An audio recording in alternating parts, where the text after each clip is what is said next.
नजर डालते हैं शोबिस की दुनिया पर। पाकिस्तान की मारूफ अदाकारा सबा कमर ने एक ड्रामे में ऐसी लड़की का किरदार अदा किया जिसे जिनसी ज्यादती का निशाना बनाया गया। अदाकारा सबा कमर ने अपनी इंस्टाग्राम स्टोरी में बताया कि इस किरदार की शिद्दत और जज्बाती मनाजिर ने इन्हें हिला कर रख दिया। सबा कमर ने लिखा है कि ऐसे मनाजिर बार बार शूट कराना आसान नहीं होता। हर बार वो दर्द, वो खौफ, वो टूट फूट दोबारा जीना पड़ती है। उन्होंने मजीद कहा कि इन सब चीज़ों ने मेरे असाब और जिस्म दोनों के लिए बहुत दर्दनाक साबित हुआ है। पाकिस्तान शोबिस इंडस्ट्री की खूबरू अदाकारा अमर खान को दिवाली के मौका पर बोल्ड ड्रेसिंग करने पर शदीद तनकीद का सामना करना पड़ रहा है।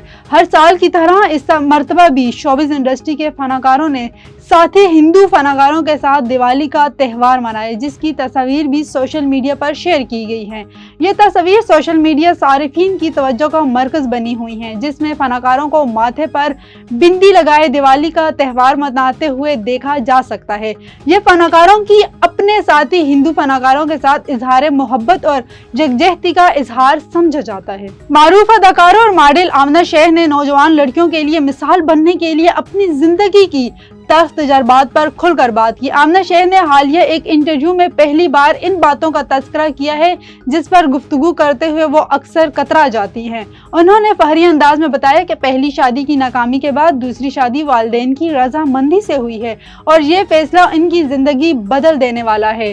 अदाकारा आमना शेख ने खुलकर एतराफ़ किया है कि पहली शादी अपनी मर्जी से की थी। अलबत्ता मैं उस वक्त वालिदैन की राय शामिल कर लेती तो शायद जिंदगी का सफर कुछ और होता।